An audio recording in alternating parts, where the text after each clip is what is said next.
Welcome back to my channel. ये इस ड्रामे की हिंदी एक्सप्लेनेशन का पार्ट 3 है।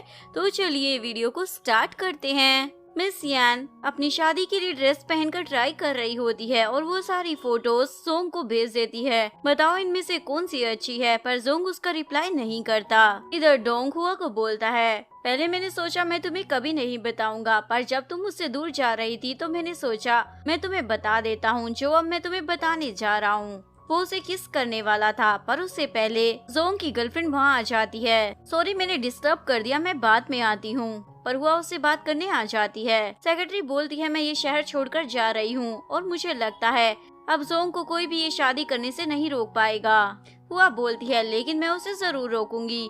ऐसे कैसे वो किसी लड़की से शादी कर सकता है जिससे वो प्यार भी नहीं करता। और ये दोनों फ्रेंड्स बन जाती हैं। हुआ को हॉस्पिटल से डिस्चार्ज मिल जाता है। वो उछल कूद कर रही होती है, जिस चक्कर में गिरने वाली थी, पर डोंग उसे पकड़ लेता है। ये दोनों एक दूसरे की आंखों में खो जाते हैं। चैन इन्हें डिस्टर्ब कर देता है। इधर ये दोनों शादी का वेन्यू देखने आए होते हैं, जहाँ पर इन दोनों की शादी होने वाली है। होटल का स्टाफ बोलता है आप दोनों को शादी से पहले यहाँ पर प्रैक्टिस करनी चाहिए। इसीलिए यान जोंग को आकर बोलती है हमें रिहर्सल करनी चाहिए, हो सकता है उस टाइम पर कोई गड़बड़ हो जाए। जोंग बोलता है मैं सिर्फ इतना कर सकता हूँ कि मैं शादी में पहुँच जाऊंगा, इससे ज्यादा मुझसे और उम्मीदें मत लगाओ। अगर तुम्हें ज्यादा ही शौक चढ़ा है प्रैक्टिस का तो किसी और को ढूंढ लो प्रैक्टिस करने के लिए। बोलकर वो अपनी सेक्रेटरी यानी कि गर्लफ्रेंड के घर पर आ जाता है। ये वही घर था जो उसने अपनी गर्लफ्रेंड को गिफ्ट किया था, पर अब वो ये घर छोड़कर जा चुकी थी। इधर हुआ अपने ग्रैंडपा से मिलने आती है, पर वहाँ पर जोंग पहले से ही बैठा होता है। वो उसे समझाती है तुम्हें उससे शादी नहीं करनी चाहिए, लेकिन जोंग तो उसे सुनाने लग जाता है तुम तो ऐसे दिखा रही हो जैसे तुम्हें मेरी बहुत ज्यादा चिंता हो रही है। मुझे पता है तुम इस शादी को इसलिए रोकना चाहती हो ताकि वो पोजीशन मुझे ना मिले। तुम्हें पता है मैं तुम्हें इतना ज्यादा हर्ट क्यों करता हूँ, क्योंकि तुम्हारा बर्थडे सारी फैमिली मिलकर बनाती थी, लेकिन मुझे अपना बर्थडे अकेले अपनी मोम के साथ ही बनाना पड़ता था। हुआ को ये शॉकिंग लगता है, जिसके बाद वो जोंग की मोम से मिलने के लिए आती है। एक्चुअली में हुआ की मोम की शक्ल सेम टू सेम उसके जैसी थी, इसलिए जोंग की मोम उसे वही समझ लेती है।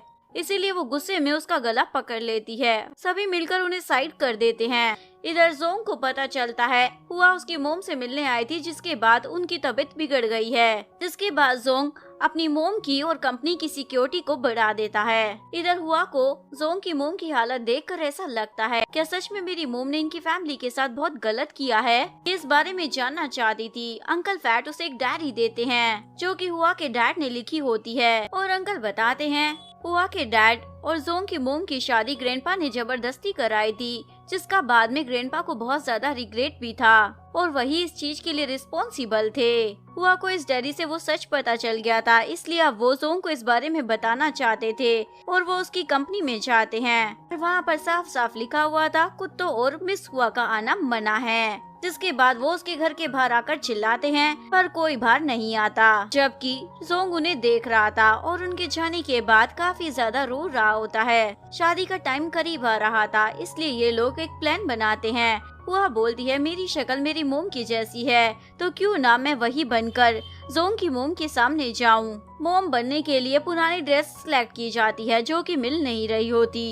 इधर डोंग उसी डायरी को देखता है जिसमें वो उसकी मोम की ड्रेस को देखता है। इधर चैन इनकी हेल्प करने के लिए बहुत सारी ड्रेसेस लेकर आ जाता है। ऐसे ही हुआ पहली ड्रेस ट्राई कर आती है। सभी लोग उसका मजाक उड़ाने लग जाते हैं, तुम बड़ी अजीब लग रही हो, लेकिन चैन को तो ये काफी अच्छी लग रही थी। जैसे ही वो दूसरी ड्रेस ट्राई कर आती है तो सभी बोलते हैं ऐसी लग रही हो जैसा पर्दा पहन कर आई हो। अभी चैन उसके लिए सेम वैसी ड्रेस लेकर आता है जैसी उसकी मोम ने पहनी हुई थी। इस ड्रेस को देखकर हुआ को भी अपनी मोम की याद आ जाती है। ये अपनी मोम की ड्रेस पहनकर जोंग की मोम से मिलने आती है, लेकिन सिक्योरिटी गार्ड उसे मना कर देते हैं क्योंकि जोंग ने उसे मना किया था। लेकिन तभी चैन सेंग के टीममेट को पेशेंट बनाकर लेकर आ जाता है और यही डोंग का प्लान बी था। इधर ये दोनों शादी की फोटो शूट्स कर रहे होते हैं, तभी उसे सिक्योरिटी गार्ड का कॉल आता है। हुआ डोंग के साथ आपकी मोम से मिलने आई थी। ये सुनकर जोंग सब कुछ छोड़कर वहाँ से भाग जाता है। इधर ये टीममेट अचानक से अपनी तबीयत बिगड़ने की एक्टिंग करने लग जाता है और चैन दवाई लेने के बहाने बाहर की ओर चला जाता है। एक्चुअली में इनका प्लान था ये हुआ और डोंग के लिए पीछे वाला गेट खोल देगा। इवन वो उनके लिए डॉक्टर की यूनिफॉर्म भी लेकर आया था, जिसके बाद चारों अपना आउटफिट पहनकर आ जाते हैं। प्लान के अकॉर्डिंग डोंग और हुआ साथ में जाने वाले थे और चैन और टीममेट्स एक साथ। लेकिन चैन को तो हुआ के साथ जाना था। तभी एक नर्स बुलाने आ जाती है, इसलिए चैन को ना चाहते हुए भी उसके साथ जाना पड़ता है। ये दोनों सोंग की मोम के रूम में जाने वाले थे, पर बाहर सिक्योरिटी गार्ड उनसे पूछताछ करने लग जाता है। इसीलिए टीममेट बीमार होने का ड्रामा करने लगता है, तो सिक्योरिटी गार्ड उसे देखने भाग जाता है। इतने में ये दोनों अंदर चले जाते हैं, लेकिन तभी जोंग भी वहाँ पर पहुँच जाता है। उसे सुनाता है, तुम्हारी हिम्मत कैसे हो गई यहाँ पर आने की। हुआ बताती है, मेरी मोम तुम्हारे मोम डैड के बीच में नहीं आई थी। डैड पहले से ही मेरी मोम से ही प्यार करते थे, पर ग्रैंडपा की वजह से उन्हें तुम्हारी मोम से शादी करनी पड़ी। डैड कभी तुम्हारी मोम से शादी ही नहीं करना चाहते थे, लेकिन जोंग को उसकी बात पर यकीन नहीं हो रहा था। जोंग की मोम अपनी शादी की वीडियो ही देख रही होती है। जैसे ही उसकी मोम डैड को रिंग पहनाती है, तो डैड बोलते हैं अब हो गया ना, और चले जाते हैं। इससे साफ पता चल रहा था उनकी शादी जबरदस्ती जोंग की मोम से कराई जा रही थी।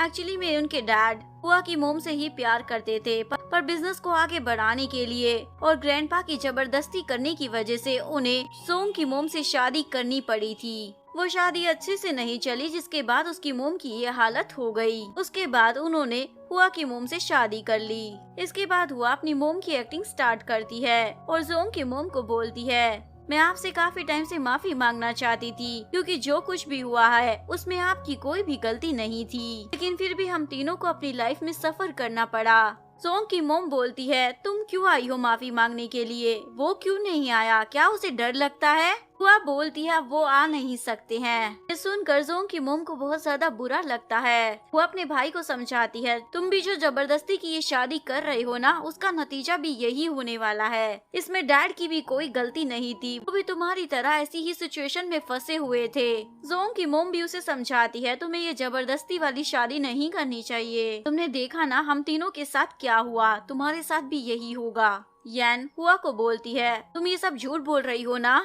और वो जोंग को बोलती है, ये सिर्फ हमारी शादी रुकवाना चाहती ताकि तुम्हें वो पोजीशन ना मिल सके। लेकिन जोंग उसे साफ बोल देता है, मैं तुमसे शादी नहीं करना चाहता। यान उसे चाटा लगा देती है। जोंग उसे सॉरी बोलता है। जोंग अपनी बहन को बोलता है, मेरी मोम का ख्याल रखना, और वहाँ से चला जाता है। यान हुआ को सुनाने लग जाती है, अब तो तुम खुश हो गई होगी ना, और उसके साथ रूडली बिहेव कर रही थी। चैन आकर उसे रोकता है, तुम ये सब क्या कर रही हो? यान पूछती है, तुम हो कौन? चैन बताता है, मैं इसका फियांसी हूँ चैन। हुआ तो शौक हो जाती है। इधर जोंग अपनी गर्लफ्रेंड के पास आता है, जो कि यहाँ से जा रही होती है। जोंग बोलता है, देखो ये रिंग मेरी मोम ने मुझे दी थी, ये कहकर कि जिसे मैं सबसे ज्यादा प्यार करता हूँ उसे ही मैं दूँ कि तुम हो। लेकिन वो उसकी बात को इग्नोर कर चली जाती है। इधर किसी को भी इस बात पर यकीन नहीं हो रहा था कि यही चैन है, जबकि वो बार बार बोल रहा था और कहता है, जब तुम्हें अपनी कंपनी वापस मिल जाएगी तो क्या तुम मेरी कंपनी के साथ वापस से कॉन्ट्रैक्ट कर लोगी? लेकिन हुआ बोलती है, हाँ मैं चैन के साथ कर लूंगी। यानी कि अभी भी उसे यकीन नहीं था कि यही चैन है। चैन को गुस्सा आता है और बोलता है, मैं जा रहा हूँ, लेकिन कोई भी उस पर ध्यान नहीं दे रहा था, इसलिए वो दोबारा से बोलता है, मैं सच में जा रहा हूँ, लेकिन तब भी उसे कोई अटेंशन नहीं देता, इसलिए बेचारा वापस आकर इनके साथ ही बैठ जाता है। नेक्स्ट सीन में जोंग मीटिंग रखता है, जिसमें वो सभी को अपने ग्रैंडपा की विल दिखाता है। विल के अकॉर्डिंग हायर हुआ होती है, इसलिए वो सारी जिम्मेदारी हुआ को सौंप कर चला जाता है। हुआ उसे रोकने के लिए आती है। जोंग बोलता है, मैं तुम्हारी जगह होता ना मैं कभी तुम्हें नहीं रोकता। लेकिन हुआ बोलती है, मुझे पता है तुम मुझसे बहुत ज्यादा प्यार करते हो, इतनी बड़ी कंपनी में मुझे अकेला छोड़कर मत जाओ भाई। जोंग बोलता है, मेरी कुछ जिम्मेदारी है जिन्हें मुझे पूरा करना है, उसके बाद मैं जरूर आऊँगा। उसके बाद वो अनाउंस करता है, मेरी शादी टूट चुकी है, मैं उसे शादी करना भी नहीं चाहता था, और जिससे मैं प्यार करता हूँ उसे मैं सॉरी कहना चाहता हूँ, क्योंकि मैंने उसे बहुत ज्यादा हर्ट किया है। ये न्यूज उसकी सेक्रेटरी भी देख रही होती है। वो डोंग से पूछती है, मेरी पोजीशन मुझे वापस मिल गई है, तो क्या अब तुम मुझे छोड़कर चले जाओगे? क्या तुम अब मेरे टीचर नहीं रहोगे? डोंग बोलता, हाँ अब मैं तुम्हारा टीचर नहीं हूँ, हमारा रिश्ता बदलने वाला है। एक्चुअली मैं वो से अब बोलने वाला था कि वो उसका लवर बनना चाहता है, पर उससे पहले अंकल फैट आ जाते हैं हुआ को घर पर वापस बुलाने के लिए। लेकिन हुआ वापस घर नहीं जाना चाहती थी, बाकी सभी लोग भी उसे रोक रहे होते हैं। डोंग भी बोलता है, आप इसे अचानक से मत लेकर जाएं, 1-2 दिन यहाँ पर रुकने दीजिए। पर हुआ को सिर्फ 1 डे का टाइम मिलता है, जिसके बाद सभी हुआ को वहीं पर रोकने के लिए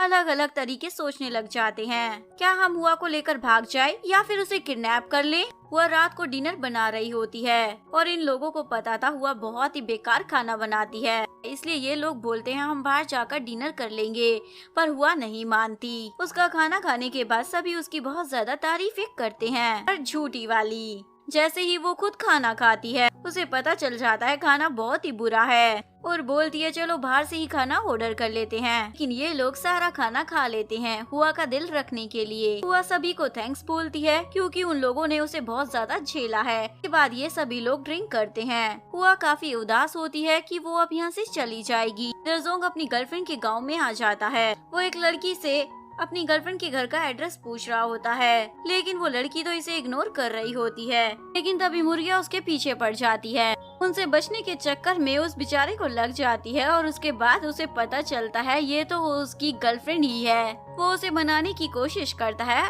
पर जब वो इग्नोर करती है तो वो उसका सामान लेकर घर में आ जाता है। यहाँ पर उसके मॉम डैड होते हैं। जोंग बताता है मैं इसका बॉयफ्रेंड हूँ। डैड अपनी बेटी से पूछते हैं तुमने तो कहा था तुम्हारा बॉयफ्रेंड मर गया। जोंग बोलता है अरे मैं मरा नहीं हूँ, बस हमारे बीच में कुछ गलतफहमी हो गई थी, इसलिए मैं इसे मनाने के लिए आया हूँ। इधर चैन के डैड उससे बोलते हैं इस हुआ को उसकी पोजीशन वापस मिल गई है तो क्यों ना हम तुम्हारी सगाई उससे कर दें। चैन बोलता है ये क्या बात हुई भला, जब उसकी पोजीशन छिन गई थी तो आपने मेरी सगाई तोड़ दी थी और आप दोबारा कराना चाहते हैं। डैड बोलते हैं पर तुम तो उसे पसंद करते हो ना।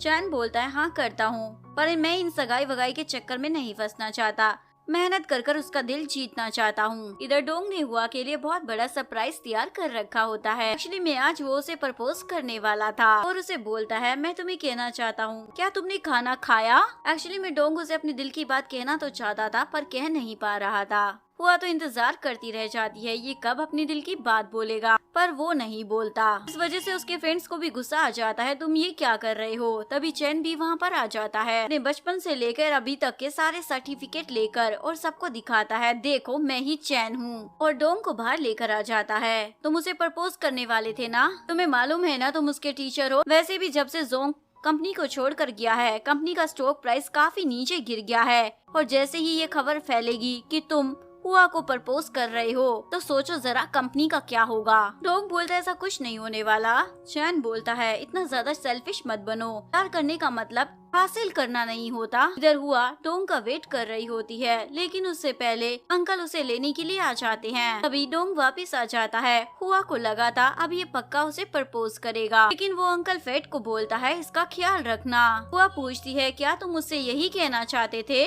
डोंग हाँ बोल देता है। वह बोलती है मैं सच में जा रही हूँ। डोंग बोलता है हाँ जाओ ना और अपना ख्याल भी रखना। को गुस्सा आता है कैसा आदमी है रोक नहीं सकता क्या, और चली जाती है। चैन उसे अपनी कार में लिफ्ट देता है और साथ ही उसे प्रपोज कर देता है मैं तुम्हें लाइक करता हूँ। और चैन बोलता है हमारी जो सगाई हुई थी मैं उसके बेस पर ये नहीं कह रहा हूँ, तो मुझे तुम्हारे बारे में कुछ पता भी नहीं था, पर जब मैंने तुम्हें फर्स्ट टाइम पार्टी में देखा था तभी तुमसे प्यार हो गया था। हुआ बोलती है लेकिन मैं किसी और को लाइक करती हूँ। चैन बोलता है तुम्हें मुझे भी एक चांस देना चाहिए।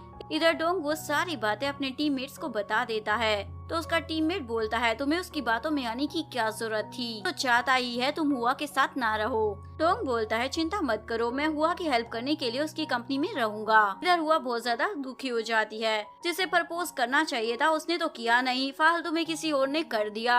नेक्स्ट डे हुआ एज अ चेयरमैन कंपनी में आती है, इसलिए सभी को स्ट्रिक्ट पना दिखा रही थी, पर वो बड़ी मुश्किलों से ये एटीट्यूड झाड़ पा रही थी। अंदर आकर वो तो चिल्लाने लग जाती है, पर वहाँ तो पहले से डोंग बैठा हुआ था जिस पर हुआ को बहुत ज्यादा गुस्सा आ रहा था। हुआ को अभी भी लग रहा था शायद ये अपनी मन की बात कहने वाला है, ये तो इसे फर्स्ट फैक्ट्री के प्रोजेक्ट की इंफॉर्मेशन देने आया था। चैन ने हुआ के लिए फ्लावर्स भेजे थे। डोंग को पता चल जाता है उसने इसकी जाने मन को प्रपोज कर दिया है, इसलिए जल भून रहा होता है। हुआ बोलती है तुम्हें क्यों तकलीफ हो रही है, मैं उससे मिलूं या ना मिलूं, तुम तो मेरे टीचर हो ना, तो टीचर ही रहो। उसके बाद वो ऑफिशियल मीटिंग के लिए आती है जहाँ पर उसका बड़े अच्छे से स्वागत किया जा रहा होता है, लेकिन उसे पसंद नहीं आता। लेकिन मीटिंग तो अटेंड करनी ही थी, और उसके वो अंकल जिन्होंने अचानक से उसका साथ छोड़ दिया था दोबारा से उसके साथ होने का नाटक करने लग जाते हैं। इधर डोंग अपनी नई रेस्क्यू टीम तैयार कर रहा होता है, लेकिन तभी उसे कॉल आता है कि फर्स्ट फैक्ट्री को बेच दिया गया है। हुआ और चैन को भी ये बात समझ नहीं आ रही थी, पर उन्हें पता चलता है उस फैक्ट्री को जोंग ने बेच दिया था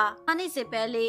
लेकिन तभी डोंग उस कॉन्ट्रैक्ट को देखता है और उसे पता चलता है उस पर साइन जोंग के जाने के बाद किए गए हैं। इसलिए ये लोग उस बंदे के पास जाते हैं जिसे फैक्ट्री बेची गई थी, और वो बंदा इन्हें बता देता है तुम्हारे अंकल ने वो फैक्ट्री मुझे बेची है। एक्चुअली में जोंग ने अंकल को जो लालच दिया था बाहर बिजनेस खड़ा करने का, अंकल वही करना चाहते थे, इसीलिए उन्होंने फैक्ट्री बेच दी थी ताकि उन पैसों से जाकर बाहर बिजनेस कर सके। लेकिन हुआ को ये बात पता चल गई थी, इसलिए वो उन्हें कंपनी से निकाल देती है। हुआ सोचती है एक ही अंकल थे शेयर होल्डर में जो उसके साथ थे, वो भी चले गए। उसके बाद हुआ अपने दूसरे अंकल से मिलती है कि प्रोजेक्ट्स के लिए उसे कम से कम किसी एक शेयर होल्डर का सपोर्ट मिले। हुआ को नहीं मालूम था उसके ये अंकल भी काफी ज्यादा चालबाज हैं। इन्होंने ही हुआ के पास वो रिकॉर्डिंग भेजी थी। हुआ चाहती थी उसकी कंपनी में ऐसे प्रोडक्ट बने जिसे हर कोई आसानी से खरीद पाए, लेकिन कोई भी शेयर होल्डर इस बात को नहीं मान रहा था। इसलिए वो इनके साथ अपने भाई के पास जा रही होती है ताकि उसका सपोर्ट ले सके। उधर पहुंचने के बाद इन दोनों की आपस में फाइट होने लग जाती है कि हुआ को कौन नीचे उतारेगा। दोनों की फाइट देखकर हुआ बोलती है मैं खुद ही उतर जाऊंगी, लेकिन ये जगह ऊंची थी, हुआ से नहीं उतरा जा रहा था, इसलिए ये दोनों मिलकर इसे उतारते हैं। इधर जोंग गांव के लोगों को पटाने लग जाता है तुम लोगों का सामान और ज्यादा बिकेगा अगर तुम इस प्रोडक्ट के बारे में अपने सेलर्स को बताओगे। ये तीनों इधर आकर देखते हैं जो इतनी बड़ी कंपनी को संभाल रहा था वो इस हालत में यहाँ पर रह रहा है। वो बोलती है अच्छा हुआ मैं यहाँ पर आ गई, मुझे तुम्हें यहाँ पर ऐसी हालत में देखने का मौका मिल गया। लेकिन जोंग तो अपनी गर्लफ्रेंड के पीछे बावला हो रखा था, इसलिए बोलता है मैं अभी नहीं आने वाला, जब तक मेरी गर्लफ्रेंड नहीं मान जाएगी मैं यहीं रहूंगा। डोंग सेक्रेटरी के डैड के घर में उनके कुछ इलेक्ट्रिक प्रोडक्ट ठीक कर देता है, जिसकी वजह से डैड तो इम्प्रेस हो जाते हैं और वो उसकी जोंग से भी ज्यादा खातिरदारी कर रहे थे। डैड पूछते तुम्हारी कोई गर्लफ्रेंड है क्या? डोंग मना कर देता है तो हुआ को बुरा लगता है तो मैं इसकी क्या हूँ। डैड बोलते हैं तो तुम्हें मेरी बेटी कैसी लगी? वो तुम्हारे लिए एकदम परफेक्ट है। जोंग की तो हवाइयाँ उड़ जाती हैं। डोंग बोलता है मैं किसी और लड़की को लाइक करता हूँ पर मैंने अभी तक उसे कन्फेस नहीं किया है। हुआ तो खुश हो जाती है। इधर हुआ कि वो अंकल यान से मिल जाते हैं। जोंग ने तुम्हारे साथ अच्छा नहीं किया तो क्यों ना हम दोनों मिलकर काम करें। यान हुआ के लिए डेली फ्लावर्स लेकर आता था, इसलिए हुआ बोल देती है तुम्हें ये सब करने की कोई जरूरत नहीं है। यान बताता है इन्हीं फूलों की अलग अलग फ्रेग्रेंस से मैं अपना नया चीप प्रोडक्ट का प्रोजेक्ट पूरा करने वाला हूँ और मैंने एक्सपेरिमेंट के लिए एक जगह को भी खरीद लिया है।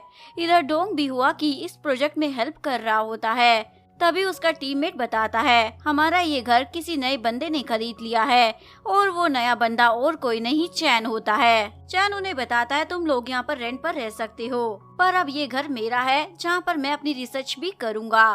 टीममेट बोलता है अभी तक तो मैंने बस यही देखा था कि सेकंड मेन लीड हीरोइन का घर खरीद लेता है, पर तुमने तो मेन लीड का ही घर खरीद लिया है, ये पहली बार देख रहा हूँ। चैन बोलता है इतनी जल्दी डिसाइड मत करो कि कौन फर्स्ट लीड है और कौन सेकंड लीड। इधर चैन हुआ को आकर बताता है फ्रेगनेंस की वजह से जैसे डोंग को नींद आ जाती है वैसे ही हम बाकियों की भी हेल्प कर सकते हैं और उसके क्लोज ये देखने के लिए कि उसकी स्मेल में कौन कौन से इंग्रेडिएंट्स हैं ताकि वो बाकी फ्लावर्स में ढूंढ सके। लेकिन तभी डोंग वहाँ जाता है और उसे लग रहा था किस हो रहा है। वो इसे दूर हटाकर हुआ को दूसरे केबिन में लेकर चला जाता है। हुआ बोलती है तुम्हें क्या लगा हम किस कर रहे थे? वो तो मुझे स्मेल कर रहा था, तुम्हें तो जेलसी हो रही थी ना? डोंग बोलता है हाँ जेलसी हो रही थी और अगली बार जब वो एक्सपेरिमेंट करने के लिए आए ना मुझे बता देना क्योंकि मुझे उससे ज्यादा एक्सपीरियंस है। ये बोलकर उसके क्लोज आता है। हुआ तो शौक हो जाती है। डोंग बोलता है कल तुम मेरे साथ कहीं पर चल सकती हो क्या? हुआ मान जाती है। हुआ को लगा था डेट है तो बहुत सारी तैयारियां करने लग जाती है, लेकिन वो नेक्स्ट डे उसे फैक्ट्री में लेकर आ जाता है। हुआ का तो मन कर रहा था वो इसे सुना दे कि जिस सर पर तुमने हेलमेट लगवा दिया सुबह 4 बजे उठकर इतने अच्छे से हेयर स्टाइल बनाया था और तुम मुझे फैक्ट्री में लेकर आए हो। पर बेचारी की ये सब कहने की हिम्मत नहीं हो पाती। एक्चुअली में डोंग इसे यहाँ पर इसलिए लेकर आया था ताकि वो सर्वे कर सके, लेबर से पूछकर कि जो प्रोडक्ट उन्होंने यूज किए हैं उनका फीडबैक कैसा है। आन बोलती है तुम्हारे बिना यहाँ पर सब कुछ बोरिंग हो गया है। हुआ बोलती है तुम मेरे नए प्रोजेक्ट का हिस्सा बन सकती हो डैन की असिस्टेंट बनकर। तो बहुत ज्यादा खुश हो जाती है। जोंग इनका सामान बेचने के लिए खुद ही वीडियो बना रहा होता है, लेकिन वो देखता है उसकी गर्लफ्रेंड तो अपना बोरिया बिस्तर उठाकर वापस शहर जा रही है, इसलिए वो भी उसके साथ चला जाता है। यहाँ पर सर्वे चल रहा होता है और ज्यादा चलने की वजह से उसके पैर में दर्द हो रहा था, इसलिए डोंग उसे उठा लेता है। देखकर सब उसे चिढ़ाने लग जाते हैं। डोंग बोलता है, सॉरी, मैंने ध्यान ही नहीं दिया, तुमने इतनी बड़ी हिल पहनी है और तुम पूरा दिन इसी में चलती रही। हुआ बोलती है, मुझे लगा हम डेट पर जाने वाले हैं, इसीलिए मैं इतनी ज्यादा तैयार होकर आई थी। नेक्स्ट सीन में मीटिंग चल रही होती है जिसमें डोंग भी था, इसलिए सभी शेयर होल्डर बोलते हैं, एक आउटसाइडर का इस मीटिंग में क्या काम। वह बोलती है, अब से ये कंपनी का प्रोफेशनल कंसल्टेंट है। वो प्रेजेंटेशन देता है जो चीप प्रोडक्ट बनाने हैं उनकी, पर कोई भी उनका साथ नहीं देता क्योंकि सभी को डर था अगर उनकी कंपनी चीप प्रोडक्ट बनाएगी तो इस चक्कर में हो सकता है लोग उनके बाकी प्रोडक्ट्स भी ना खरीदे। वह बोलती है, हमें रिस्क लेना चाहिए, तभी तो हम आगे बढ़ेंगे। तो शेयर होल्डर बोलता है, ठीक है, हम रिस्क लेने को तैयार हैं,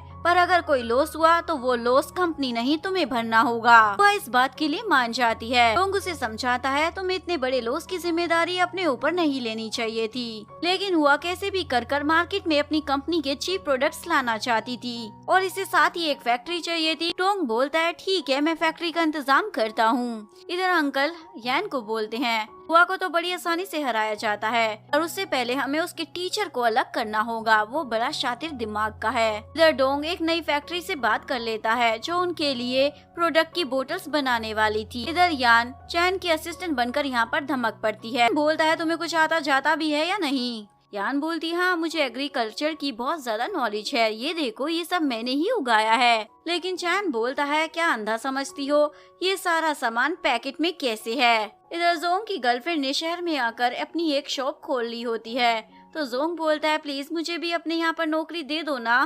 गर्लफ्रेंड बोलती है, यहाँ पर तो एक ही जॉब है, यहाँ के पालतू जानवरों को पालने की, पर तुम्हें तो इनसे डर लगता है ना। बेचारे जोंग प्यार में बोल देता है, अरे मैं इनसे दोस्ती कर लूंगा। इधर हुडोंग ने हुआ को मिलने के लिए बुलाया था। एक्चुअली में आज वो उसे एक परफेक्ट डेट देना चाहता था। वह भी खुश होकर वहाँ पर आ रही होती है और तभी कोई इमरजेंसी आ जाती है। एक्चुअली में जिस फैक्ट्री से प्रोडक्ट के लिए बोतल्स बनवाई गई थी वो सारी डिफेक्टेड निकलती है। चैन को भी ये बात पता चल जाती है। डोंग को कॉल कर बोलता है, ये तुमने क्या किया। इसके बाद डोंग उस फैक्ट्री के बंदे को तोड़ता है। वो बंदा बताता है, मुझे ब्लैकमेल किया गया था और कहा गया था मुझे आपकी कंपनी में सारी डिफेक्टेड बोतल ही भेजनी है। इधर शेयर होल्डर्स बात कर रहे होते हैं, हमारा प्रोडक्ट लॉन्च होने का टाइम आ गया है, पर हमारे पास तो प्रोडक्ट के लिए बोतल्स ही नहीं है, सब उस टीचर की वजह से हुआ है। वह बोलती है, ऐसा कुछ नहीं है। शेयर होल्डर बोलता है, हमें मालूम है आपका उसके साथ रिलेशन है, आप उसे कंपनी से निकालो वरना हम आपके इस प्रोजेक्ट में कोई साथ नहीं देने वाले। इधर डोंग उस बंदे को बोलता है,